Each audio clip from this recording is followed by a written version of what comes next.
Então, antes de mais nada, eu queria agradecê-los, Alexei, Ramiro, que foi super simpático, e a Amália, que está lá longe, imagino que ela está online nos vendo. Então, muito obrigada pelo convite, acho que é um grande prazer discutir aspectos de complexidade, que é algo que eu estudo há muito tempo.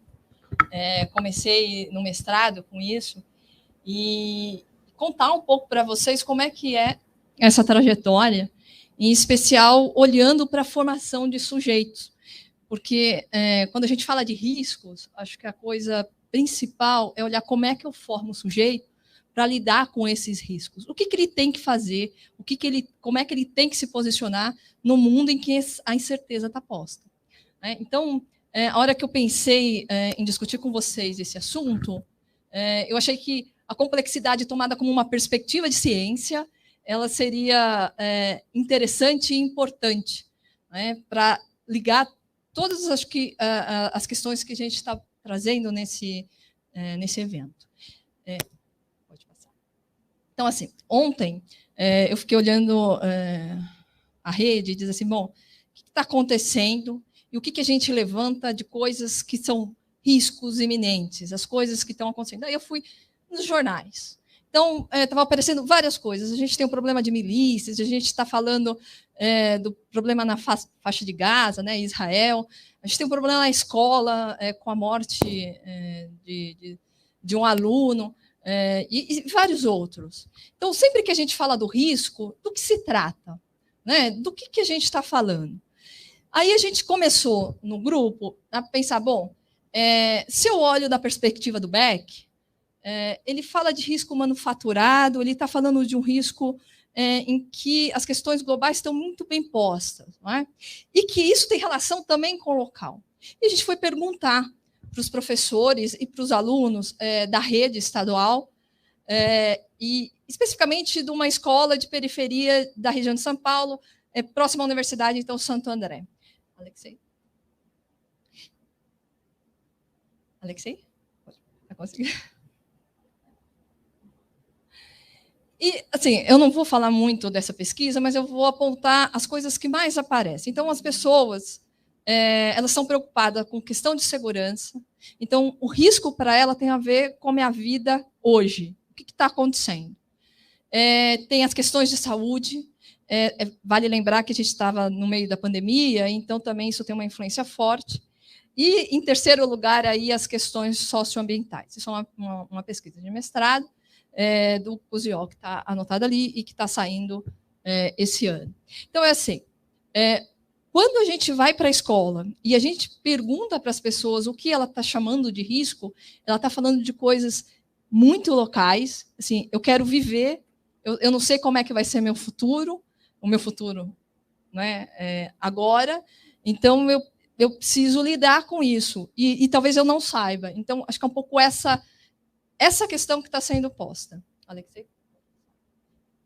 Bom, e o que a gente entende? Que essas percepções elas vão indicar que tem riscos que são emergentes, e eles são locais, e eles são globais, e, portanto, eles estão interconectados. E isso implica na necessidade de ter um reposicionamento em como a gente vai lidar com a vida na Terra. E como é que a gente anda fazendo isso? Alexei? Em especial, eu digo assim, as ciências, né? Como é que a ciência está fazendo isso? Então, aí vou contar um pouquinho.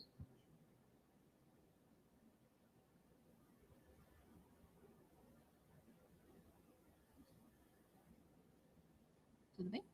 Pode passar, Alex. Então, como que as ciências vêm lidando com essa questão? Então, a gente criou modelos, né? Então, e esses modelos são muito bons. Como é que a gente faz isso? Eu, efetivamente, não vou entrar nesses modelos, mas eu vou dar só uma visão geral para a gente poder continuar a nossa conversa. A gente trata a Terra como um sistema, mas ela não é qualquer sistema. Então, quando eu falo da física, ou quando eu falo das ciências, eu preciso delimitar esse meu sistema. E aí a gente fez o seguinte, a gente criou um sistema em que a Terra está dentro. E tudo o que está acontecendo lá, eu analiso a interação. E a gente começa de um jeito muito simples. A gente olha a energia, o fluxo de entrada e de saída e a energia que a própria Terra tem, certo? Então, os físicos, os cientistas vão lá e calculam o que eu tenho, ou identificam, o que eu tenho de fluxo de entrada de energia, de massa no planeta? Radiação cósmica, eu tenho massa, radiação solar, certo? E a gente sabe fazer essas contas, 1.350 watts por metro quadrado. A gente sabe que a Terra tem uma energia própria, geotérmica, superficial, o vulcão, geysers e assim por diante. E a Terra também emite, tá certo? Ela emite massa, em quantidade pequena, e ela também emite uma radiação. Depois que essa radiação chega, interage e sai. Bom, com esses, quer dizer, qual que é o modelo? O modelo diz o seguinte: chegou uma determinada radiação, e aí ela interagiu aqui, fez com que interagisse e saísse. O que a gente, físico, fez? A gente fez o seguinte: olha, vamos olhar quais são os elementos mais importantes que efetivamente contribuem, por exemplo, com o aquecimento global. Qual é o elemento? A energia. Tudo bem, chega a água do universo? Chega, vem os asteroides, aí entra um pouquinho de água. Mas isso não altera o meu sistema. A gente também emite água? Sim, o vulcão, quando ele está em erupção, mas é uma quantidade pequena. Então, vamos modelar. Quando a gente faz isso, a gente modela e a gente cria uma hipótese. Essa hipótese é assim: eu digo que a Terra está em equilíbrio dinâmico e para chegar ao resultado, eu digo assim, resultado, né, para poder confirmar isso, eu digo que a radiação incidente tem que ser igual à radiação emitida, certo? Então, eu vou partir dessa premissa. Eu não vou explicar, nem vou fazer essas contas, senão a gente vai ficar muito tempo aqui. Mas aí a gente identifica que a quantidade de energia que chega na Terra, ela teria que ser igual à quantidade de energia que sai da Terra. Quando a gente pergunta isso para os alunos, e aí da graduação, da pós e mesmo do ensino médio, a gente sempre acha que chega uma quantidade de energia, sei lá, chegou 100, e saiu 50, certo? E não é isso. Nesses modelos, chegou 100, saiu 100. É claro que tem interação. Se houver alguma mudança nesse sistema, então chegou 100, saiu 99,9, então pode ser que eu esteja retendo energia no sistema. E isso pode alterar toda a dinâmica da Terra. Então, me parece que é um modelo razoável e adequado. Pois bem, aí a gente foi lindamente, e aí a gente conseguiu criar gráficos que mostram a radiação que chega, a radiação que sai. Então, esse primeiro gráfico aqui é a radiação incidente. Então, o gráfico mais alto está dizendo a radiação que chega no topo da atmosfera, aí interage com a atmosfera e o que chega no topo, o que chega na Terra, na superfície da Terra, é o gráfico que está todo embaixo, né? Então, o que a Terra faz? Então, chega essa radiação, absorve, interage, tem processos, e aí, então, ela emite essa radiação. Qual foi a sacada da ciência? Quer dizer, não sei se eu posso dizer sacada, mas o que a gente identifica? Que a radiação que chega é uma radiação que vem num comprimento de onda, que está nesse... Isso aqui é o gráfico da radiação que chega na superfície, tudo bem? E esse aqui é o gráfico da radiação que a Terra emite. Esse modelo, então, quando a gente faz as nossas continhas lá, e a gente faz isso muito bem, a gente consegue identificar quanto que chega e quanto que sai, e aí o nosso modelo está perfeito. Alexei, depois a gente pode tirar dúvidas a respeito disso.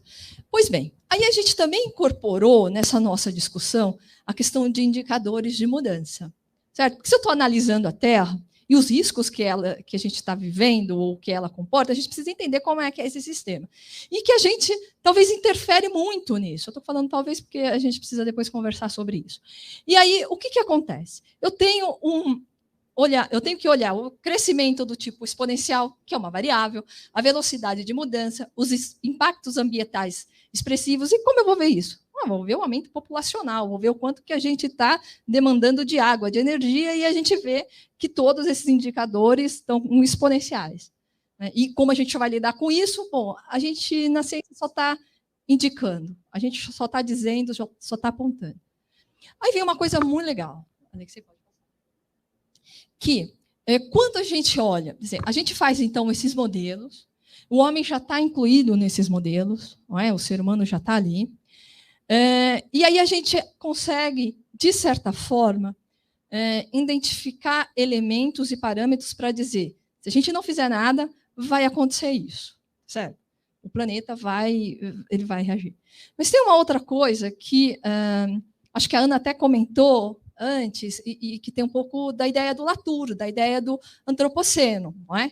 Então, como esse sistema é muito complexo, e como ele demanda um tempo, então, se eu mexer no sistema hoje, ele vai demandar um tempo para reagir, tá certo? Assim como se eu quiser parar, o que a gente está fazendo hoje vai demandar um tempo. A Terra, ela reage, ela está reagindo a isso. E o importante é que a gente está identificando isso. Não estou falando da ideia do conceito de antropoceno, não é defesa disso, eu sei que tem muita discussão a respeito disso, mas eu estou falando do terrestre, que o Latour aponta, e que também tem um olhar de Gaia, né? Então tem uma aproximação da ideia de Gaia do Lovelock. Mas aí eu peço licença para ler um pedacinho disso. Ele diz assim: de agora em diante, o sistema Terra reage à sua ação, de modo que você não mais dispõe de uma paisagem estável e indiferente para alojar seus desejos de modernização.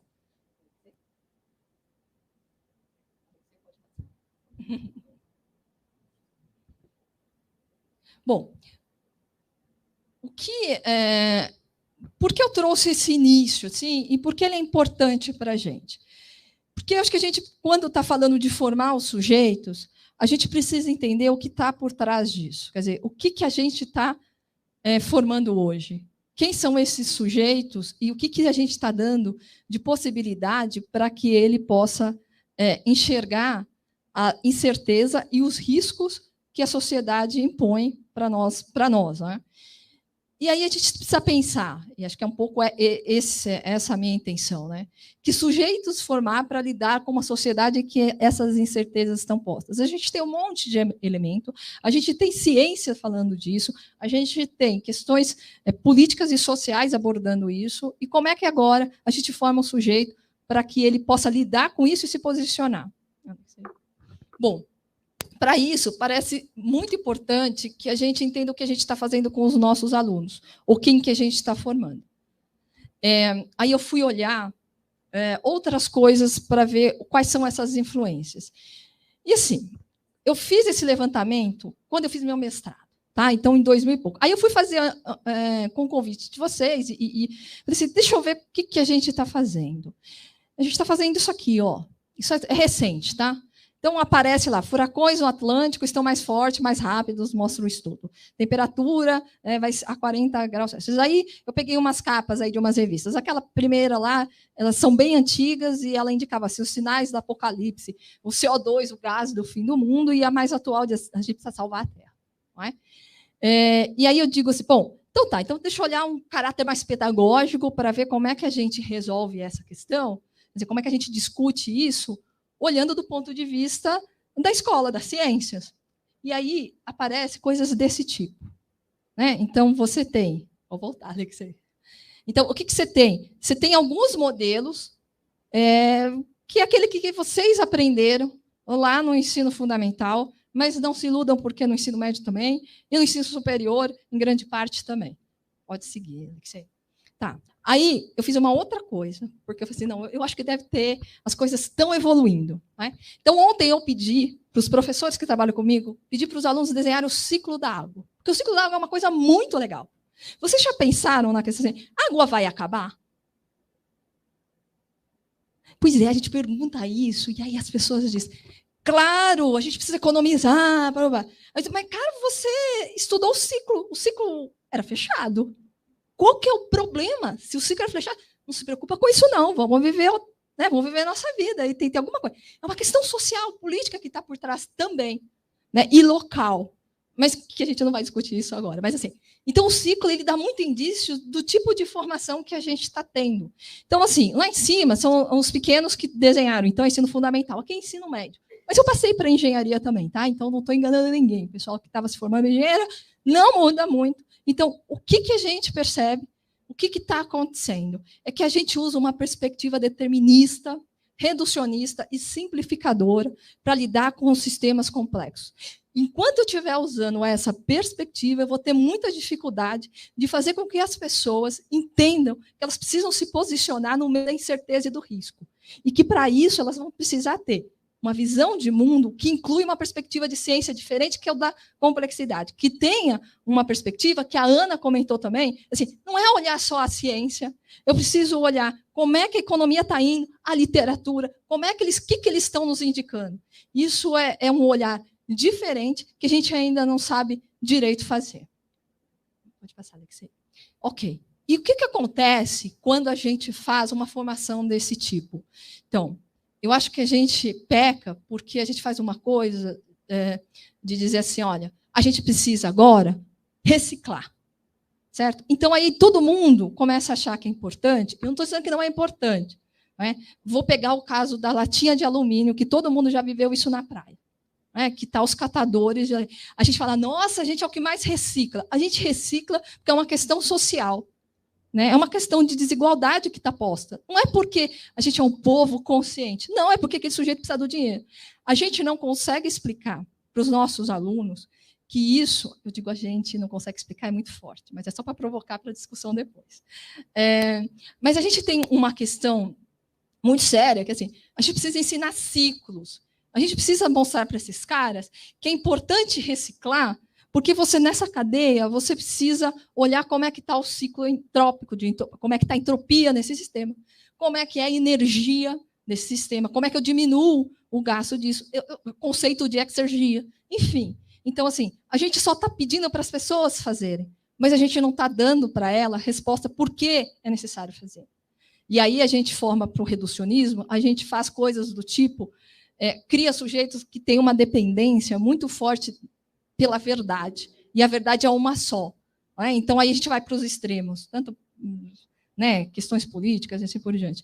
A gente cria pessoas que, a gente brinca até assim, não é para ofender efetivamente, mas a gente cria abraçadores de árvore, sem entender, assim, eu posso plantar um monte de árvores para depois fazer celulose e ok, eu vou abraçar essa. Não é disso que a gente está falando. Então, todo esse sistema ele é importante, mas para isso a gente vai precisar mudar a base. É pensar na nossa, como é que a gente está pensando sobre essas questões. Alexei. Bom, então parece que é necessário a gente criar uma perspectiva ou pensar em formar os sujeitos em que eles sejam capazes de lidar com incerteza e com os riscos. E, para isso, acho que a questão fundamental é olhar para a perspectiva da complexidade, certo? Como é que a gente fez isso? Então, eu acho que é quase uma tentativa mesmo. Como é que a gente propôs pensar na complexidade olhando para essas questões? Alexei?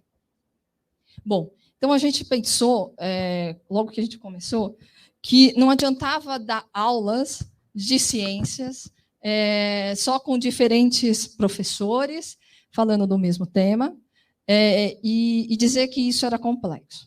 A gente entendeu que existiam, no mínimo, 3 esferas necessárias para trabalhar essa mudança de pensamento. Eu não diria de paradigma, porque é muito arrogante, mas essa mudança de pensamento que a gente vai precisar ter.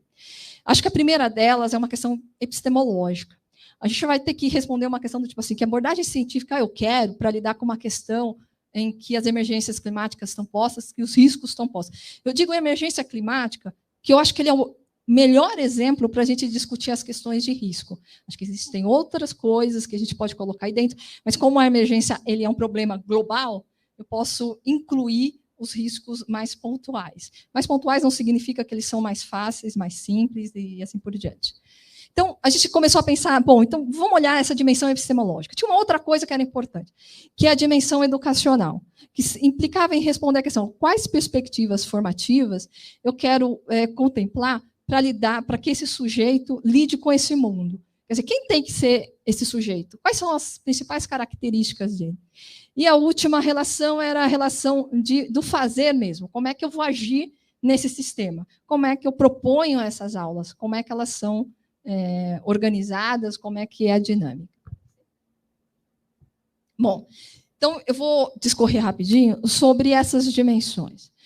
Quando a gente fala da perspectiva de ciência, aí eu estou baseada aqui no Cini, que é um italiano, e que ele vai dizer que a gente tem 3 perspectivas de ciência. A primeira é das determinações, que é da simplificação, reducionismo e determinismo, que é aquela que vocês viveram na escola e vivem na universidade. a das indeterminações e da complexidade. Então, tá. De determinação, eu vou pegar a física como exemplo, porque é onde eu navego com mais tranquilidade. Mas, assim, a gente está pensando naquela ciência newtoniana. Então, que ciência é essa? É aquela, e de Galileu também. Eu tenho um objeto, eu pego esse objeto, eu tiro ele do mundo real, eu isolo, dou lá uma batidinha nele, ele caminha, então ele está isolado, eu calculo velocidade, o que a gente já sabe. Essa é a ciência que mais se ensina no período escolar nosso. Ela é maravilhosa, tá? Só quero dizer que ela é espetacular, porque ela nos ajudou ao avanço tecnológico também. Né? Então, não é assim, não existe uma melhor do que a outra. É só para a gente ter noção disso. Alexei, próximo. A da indeterminação é aquela ciência que você, aquele fazer científico, né? Que você não vê o objeto. Então, você está falando do micro e do mundo macro. Então, você tem lá uma caixa preta, vou dar um exemplo bem tosco, mas enfim. Então, você joga umas partículas, interage alguma coisa e ela manda o resultado umas outras. E aí eu crio um modelo para justificar ou para esclarecer o que está acontecendo ali. Então, eu estou falando de uma ciência que a gente estuda também na escola. Lá, se eu estou pensando no ensino básico, no último ano, quando vai falar de nuclear ou quando eu vou falar de relatividade, então a gente passa um pouquinho ali. Na universidade, se for exatas, a gente também passeia um pouquinho mais nessa discussão. Eu estou falando da ideia do princípio da incerteza, eu estou falando da probabilidade, a função de onda e assim por diante. Tá? Pode passar, Alexei. E a última, essa a gente não estuda, ou a gente estuda muito pontualmente. Ela é uma... olhando quando a gente está falando da física, a gente está falando da discussão da termodinâmica. No final da termodinâmica, a gente discute um pouquinho de entropia. E a gente aprende o quê? Que é a desorganização do mundo, do universo. E aí a gente faz uma continha, se vocês lembrarem, no tal S. Então, toda vez que dá para fazer conta, a gente bota lá como uma ciência. Então, a gente precisava continuar isso, porque é a partir disso que as coisas começam a ter clareza e a gente pode indicar ou pode discutir questões de incerteza e de risco, que é a questão da complexidade. Então, eu estou falando de coisas... bom, eu acho que o nome principal aí é o Prigogine. Ele é muito criticado, tem vários, porque ele tenta fazer umas coisas diferentes aí, mas, enfim, eu acho que ele tem uma contribuição muito importante aí. E o Norbert também, eu acho que ele traz várias questões para essas perspectivas de ciência. Tá? Eu estou falando, por exemplo, do Lorentz. Isso aqui é um sistema auto-organizado. Tá? É água fervendo, esse último aqui, que tem uma foto, porque a gente fala de sistemas auto-organizados. Então, quando você coloca essa água a uma determinada temperatura e deixa ela aquecendo, então, primeiro é muito caótico e depois ela vai criando espaços locais de organização. Então, a gente está falando de incerteza, risco, auto-organização e assim por diante. Essa é a perspectiva que a gente acha importante de ser discutida. Alexei? Então, assim, quando eu estou falando da dimensão epistemológica, se a gente está falando de mudar o pensamento, eu vou ter que olhar para uma perspectiva diferente de ciência. E vou ter que olhar também para a dimensão educacional. Quem é esse sujeito que eu quero formar? Eu vou passar meio rápido aqui, mas é assim, o que inspirou a gente a descobrir quem é esse sujeito? É um cara que seja capaz de lidar com as questões de criticidade, né? Então, eu estou falando mesmo das ideias do Paulo Freire, da questão local. Acho que ele traz muita contribuição em relação a isso, de entender a nossa realidade, né? Porque às vezes a gente fica transpondo coisas sem saber como é que eu vou agir naquele meio. E aí, tem coisas que estão um pouquinho misturadas aí, né? Mas tem a ver também com a perspectiva da reflexividade, né? Então, eu estou falando das ideias do Giddens, do Beck, mas, em especial, olhando questões de posicionamento, reposicionamento, estou pensando nas questões de subpolítica, quer dizer, como é que o sujeito ele entende o meio que ele está e ele se posiciona, em que momento ele faz isso. E eu estou olhando a perspectiva do pensamento complexo, lá, pensando um pouco nas ideias do Morin e do Garcia, que vai trazer, em especial, a questão das conexões e das relações, e aí um pouco tem a ver com outras perspectivas. Quer dizer, eu não usaria só um olhar para discutir a questão de emergências climáticas, mas eu preciso saber o que os economistas, os políticos, científicos, enfim, os cientistas, o que eles estão pensando a respeito disso.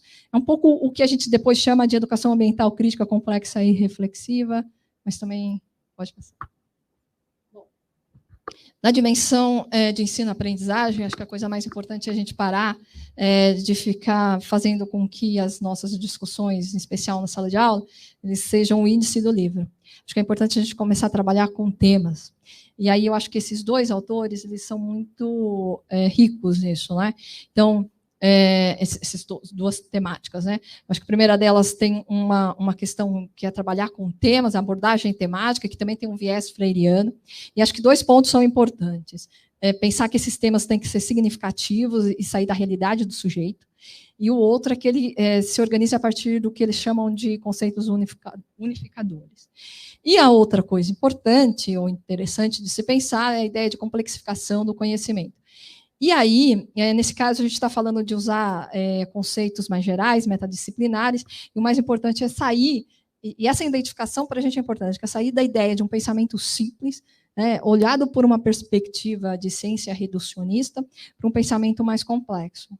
É esse caminho que a gente vai ter que fazer, se a gente quiser realmente que as pessoas se posicionem e entendam que elas estão vivendo num meio em que os riscos estão postos. Eu só queria trazer uma coisa que eu acho super importante aqui, que é pensar que a gente precisa considerar que o conhecimento escolar, e isso também tem a ver com o conhecimento na universidade, ele é um conhecimento que ele tem a sua própria natureza. E quando a gente fala de complexidade, é disso também que a gente está dizendo. Então, por exemplo, a gente está falando, não é o cientista por si só, não é o médico por si só, não é o engenheiro por si só que vai ser um bom professor. Estou vendo vários alunos aqui, a gente sabe disso, a gente passou por isso. Então, a natureza desse conhecimento é de uma outra esfera.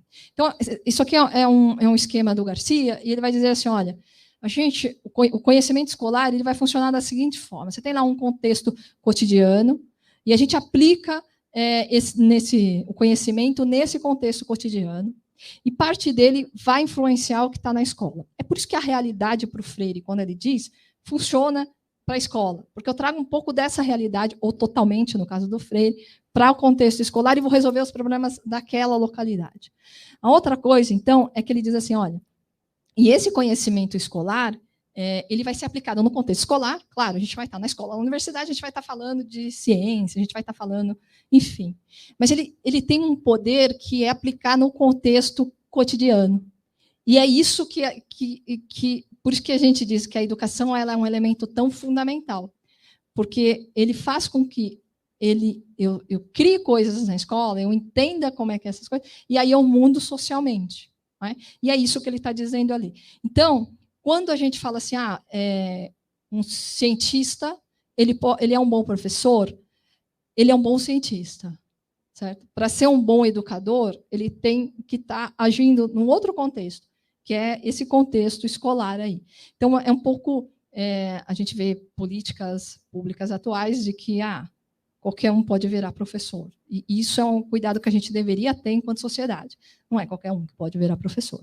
Eu não estou desprezando ninguém. Assim, eu não posso ser uma física de partículas, porque eu não tenho aquele saber necessário para atuar sobre aquilo.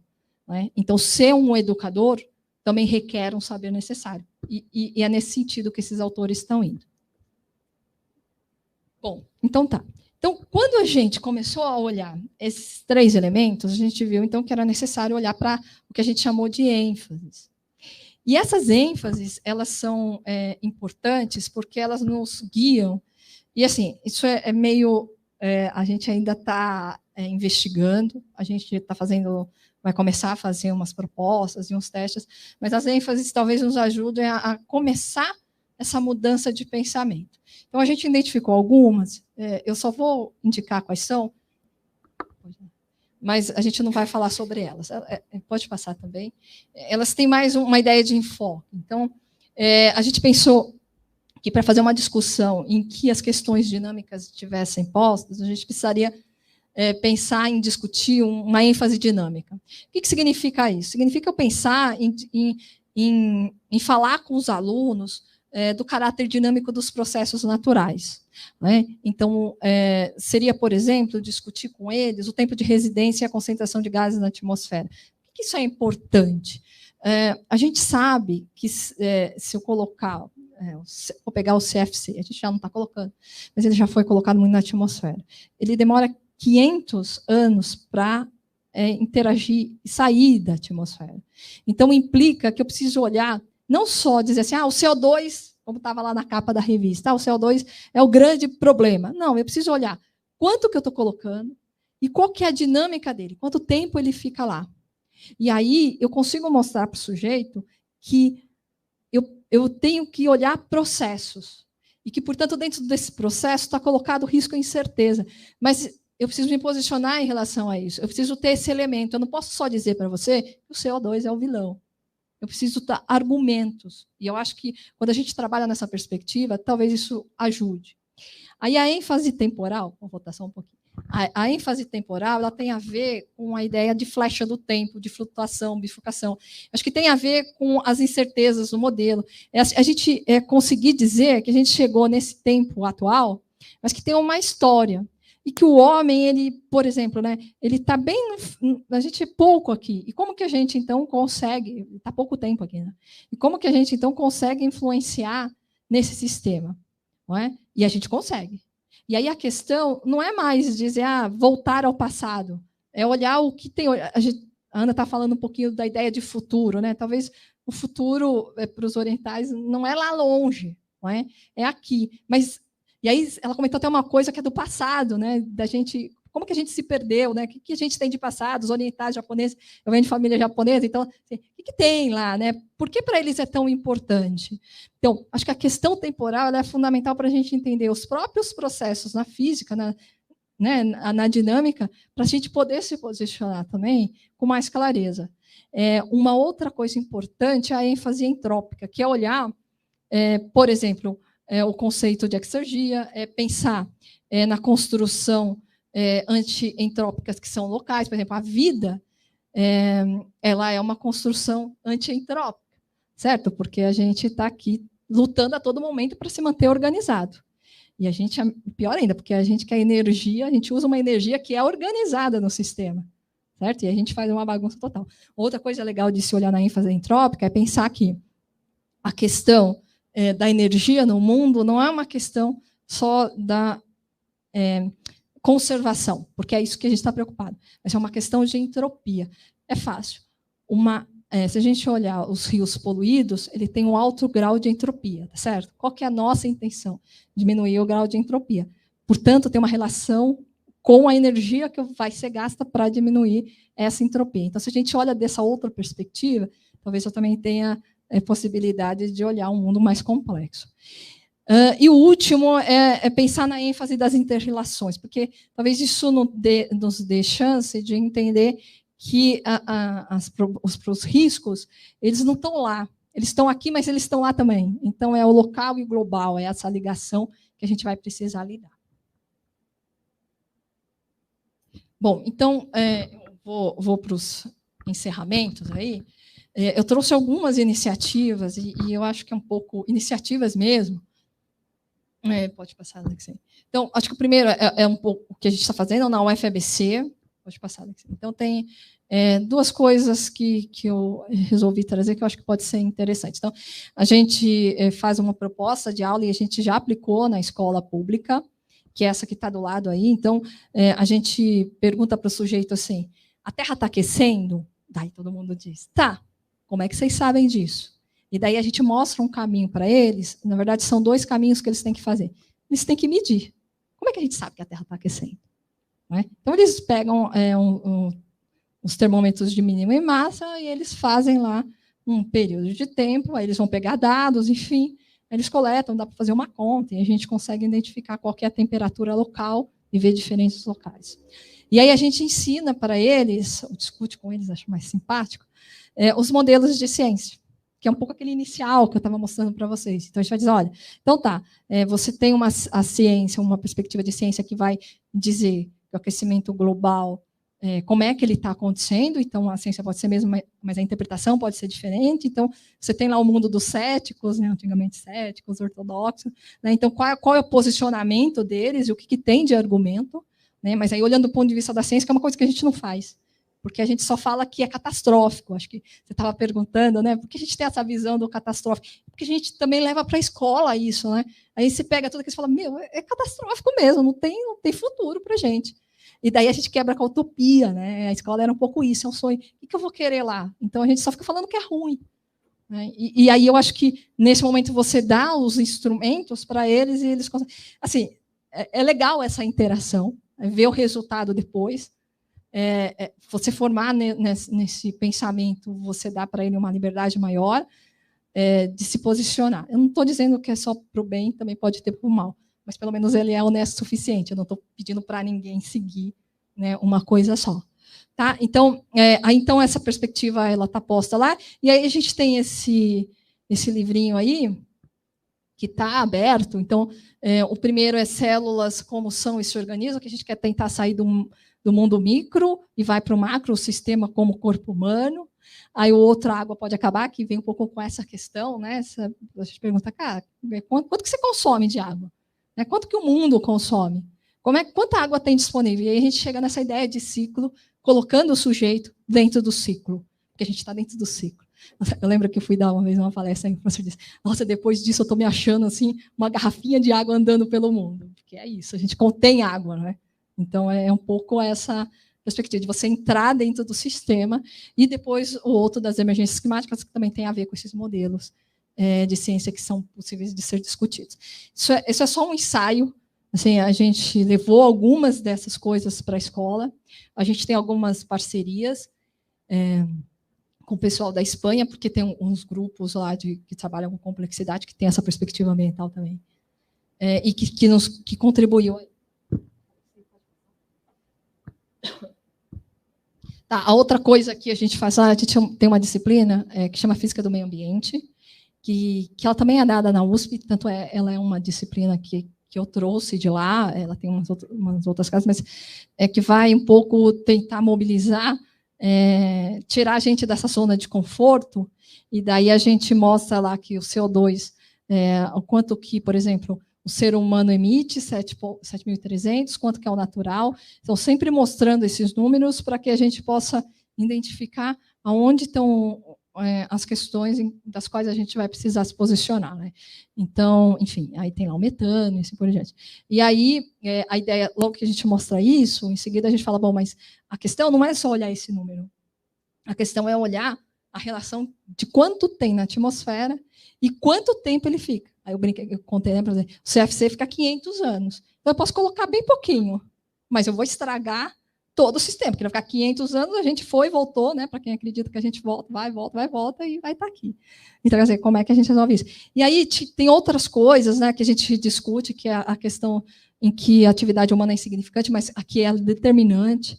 E aí você mostra os dois lados para a gente não cair só. A gente sempre é culpado. Acho que a gente é culpado de muita coisa. Não vamos nos ausentar de fazer essa discussão. Mas, assim, eu quero que se atire para o lado certo. Né? Que essa discussão seja feita, se atirar no sentido de discutir no lado correto. Aí tem um outro trabalho que é bem legal, que está acontecendo lá na Universidade de Sevilha, do Grupo Iris. Eles estão olhando para a permacultura. E, bom, em especial, o sul da Espanha tem problema muito com os refugiados. Então, eles começaram a universidade começou a ajudar a fazer, ganhar os terrenos, e aí eles fazem permacultura, né? Eles cultivam para aquele pessoal que está chegando, né? Então, eles próprios. Então, é um meio de sustento dele. É bem interessante o processo. E aí tem uma discussão que não é só isso, né? Se discute como é que é todo o ciclo de energia, enfim. E o último do grupo que está trabalhando, né, com a Escola de Consumo da Catalunha. Esse aí é um projeto que eles vão trabalhar com fake news, e eles vão trabalhar com o problema da água, que eles têm uma dificuldade lá muito grande por conta das águas. o que eu acho que é o mais interessante da discussão lá é pensar no local. Então, eles começam pegando as garrafas de água e olhando de qual origem é. Um pouco isso, né? É porque tem status, né? Tem aquela voz, né? Que vem lá não sei de onde. Eles também. Então, aí começa essa discussão. Então, como é que a gente vai lidar com o mundo se você quer tanta essa mudança? A primeira coisa que a gente tem que fazer é olhar o que é local. Né? Então, talvez a gente tenha que pensar nisso. E o Brasil é espetacular nisso. Né? A gente consegue identificar cultura local, a gente tem umas facilidades, para eles é mais difícil. E aí a ideia do equilíbrio. Não é?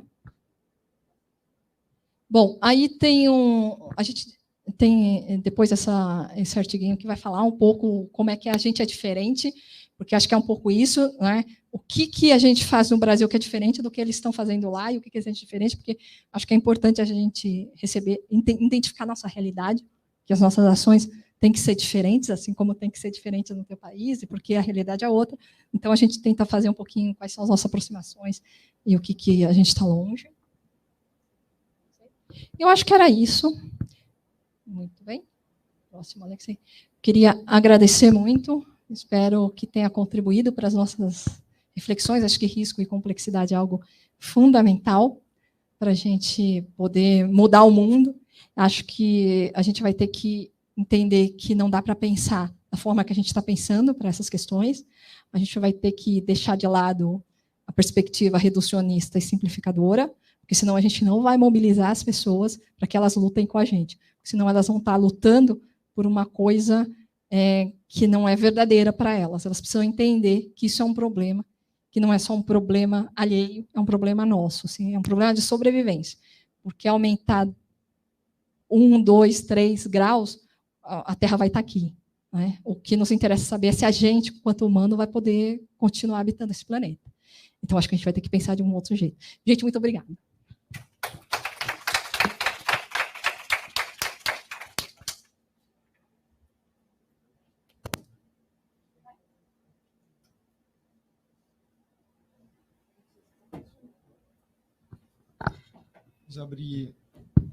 Vamos abrir agora para perguntas da palestra, da plateia. Então, alguém tem alguma pergunta ou comentário?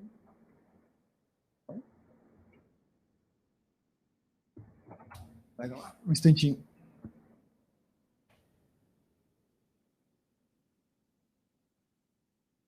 Boa tarde, tudo bom? Sou o professor Hélio de Diadema.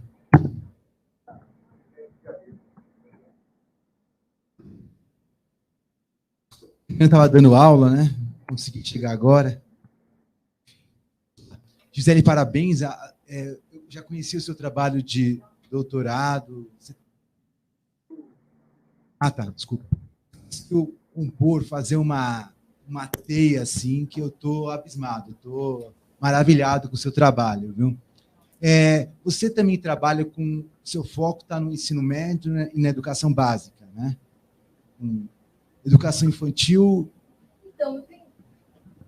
Não sei se eu consigo ligar. Uhum. Aqui. Foi, né? Foi. Então, eu tenho um ou dois alunos que trabalham com os pequenininhos também. Mas, assim, o meu foco maior está mais no ensino médio e no nosso público da graduação. É que em Diadema tem aparecido muitas professoras de educação infantil em projetos com hortas, coisas do tipo, interessadas, né, em temas relacionados ao seu. Posso encaminhá-las, né? São professoras de educação infantil, né? Mas interessadas com projetos, né? Até a prefeitura está fomentando, as escolas também possam aderir, né? Enfim. Acho que você pode ir junto, porque aí você consegue ajudar a formação deles lá. Eu sou químico e engenheiro ambiental, dou aula na Unifesp, em Diadema, né? Eu estou de aula de manhã para ciências ambientais, né? E agora estou aqui. Tem um aluno meu que vai apresentar o TCC dele no simpósio, que está ocorrendo também lá, no final da tarde. Tem que correr para poder assistir, porque ele está meio ansioso também. Mas amanhã, depois eu estou mais calmo. Tá bom? Tá bom. Obrigado, hein? Estou fazendo umas reflexões. Obrigado, muito obrigado. Que agradeço. Hélio, acho que depois a gente pode conversar. A gente está perto, né? Aí acho que dá para a gente.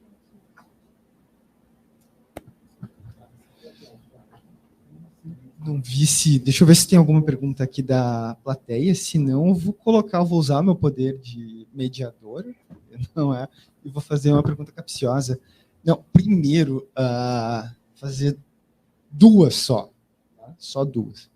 Então, não vou perguntar sobre entropia. Tá? Mas a primeira é... Você mencionou, acho que num dos últimos slides, não é? Sobre aquela... Não é os argumentos, a atividade humana não é significativa, ou pelo contrário, ela é falando sobre os CFCs, sobre o problema dos CFCs. E é engraçado como tem esse contraste marcante entre o sucesso do protocolo de Montreal, da proteção, da conservação da camada de ozônio. Não, na década de 80, os cientistas detectam isso, em pouco tempo eles conseguem, de fato, montar um modelo, provar, convencer tomadores de decisão, criar... no início enfrentaram, de fato, um pouco de oposição, mas rapidamente, assim, em poucos anos, a gente teve um acordo global, e que foi cumprido, e ainda hoje você tem um sistema de monitoramento contínuo, dos CFCs. Tá? A gente teve... Claro, existe uma diferença aqui do tamanho do impacto econômico. Era muito mais fácil os ar-condicionado, sistemas de ar-condicionado e outros produtores de CFCs do que toda a nossa economia, que é baseada no consumo de combustíveis fósseis. Mas é muito claro o contraste. Que, num caso, nós fomos bastante bem-sucedidos, apesar da incerteza, assim, não se precisou discutir, mas como será, qual vai ser o impacto sobre o PIB se nós continuarmos emitindo CFCs no cenário business as usual. Não. Ali o princípio da precaução imperou. E por que a gente não vê? Às vezes é um tanto quanto estranho ver que, na realidade, a ciência do climate change é muito mais antiga, mas na década de 80 isso já estava claro, nós tínhamos conhecimento da atmosfera suficiente para saber disso. Na década de 90, isso já era claro para os economistas, na década de 2000, isso também já era sabido para tomadores de decisão, e, no entanto, a gente ainda está hoje aqui pensando, vendo acontecer, os efeitos das mudanças climáticas, e, no entanto, a gente ainda precisa convencer as pessoas, de que precisa ser feito alguma coisa, tanto na questão da mitigação quanto da adaptação, e também explicar para elas a quantidade de incerteza que tem aqui, que às vezes é o mais engraçado, as pessoas, até principalmente porque agora, então, a primeira pergunta é qual que é a diferença, qual que é o segredo aqui, você que é educador de física. Tá? E a segunda pergunta, na realidade, você falou sobre a dificuldade de ensinar a complexidade para os alunos, e agora, talvez uns alunos mais velhos, que são os tomadores de decisão, eles também querem simplicidade. É engraçado pensar que as pessoas da nossa sociedade, que têm maior poder de tomar decisões, se você apresenta para elas um cenário complexo, elas vão te dizer, não, eu quero que você coloque isso de uma forma simples, explica como se eu tivesse 5 anos. Tá? E isso é constante. Assim, a gente vê em todas as esferas de tomadores de decisão. É o CEO de uma empresa, o presidente de um tribunal do judiciário ou alguém eleito do executivo, do legislativo. Eles querem que você entregue, se você disser, não, mas olha, se você apresentar 2 lados de uma questão, eles já acham que é complicado demais. Como é que o problema é, eu não sei se o Léo aqui também ele compartilha da ideia de que é mais fácil ensinar as pessoas que ainda têm a cabeça um pouco mais flexível, mas às vezes o problema é como é que eu explico complexidade e incerteza para tomadores de decisão. Essa é a segunda pergunta. Essa é a pergunta de 1 milhão, né? Como é que a gente faz para as pessoas que já estão formadas, que somos nós, né? Quer dizer, como é que a gente consegue entender que para tomar uma decisão sobre a questão ambiental, a questão da emergência climática, eu não vou poder olhar só uma visão de mundo. E daí, eu acho que o nosso maior problema é que a gente tem uma perspectiva de mundo simplificadora. né? Enquanto a gente não conseguir romper com isso, que é muito difícil, porque quase a gente está dizendo assim, sabe tudo aquilo que você foi criado? Então, aquilo lá vale mais ou menos, né? Então, aquela ciência lá que a gente acreditou, ela serve para um nicho, e um nicho maravilhoso, não estou reclamando dele, porque a gente evoluiu, tecnologia, mas não vai servir para essas questões. Aí, assim, o que a gente teria que fazer, né? Eu acho que a primeira coisa é pensar que a gente tem que mudar a forma como a gente lida com essa questão. Então, ao invés de eu pensar que... por que, por exemplo, os Estados Unidos revogou lá o Tratado de Quioto? Porque, assim, é muito fácil, quando eu estou lá em cima, eu dizer assim, olha, eu tenho alguns valores e algumas pessoas aqui, a minha... Não sei se a palavra elite é legal, mas, assim, os tomadores de decisão, a gente precisa de dados. E daí você tem uma ciência que te dá dados. Eu mostrei ali, certo? Então, a questão não é só olhar a ciência e dizer, eu tenho dados e eu interpreto desse jeito aqui. A complexidade diz isso, sabe? Então, eu não estou mais falando de, por exemplo, a Terra daqui 5 anos vai aumentar 5 graus. Sabe por quê? Porque eu não tenho essa certeza, não espera isso de mim. Então, por eu ter que te contar isso, você diz, então não preciso tomar a decisão. Tá certo? Então, por quê? Porque eu preciso lidar com um pensamento complexo, eu não preciso lidar com isso. Eu quero uma certeza. Se você não vai me dar certeza, eu não vou usar o seu discurso científico. Então, eu te boto lá no chão. Para que ciência? Entende? Então, assim, o que eu acho que é importante a gente fazer é buscar sempre os vários lados. Eu acho que nem são 2, são vários lados. E a ciência aponta para isso. Sim, a gente tem que parar de achar que tudo na vida, eu tomo uma decisão para o sim e para o não. Certo? E eu não estou dizendo que é para a gente ficar em cima do muro. Não é isso.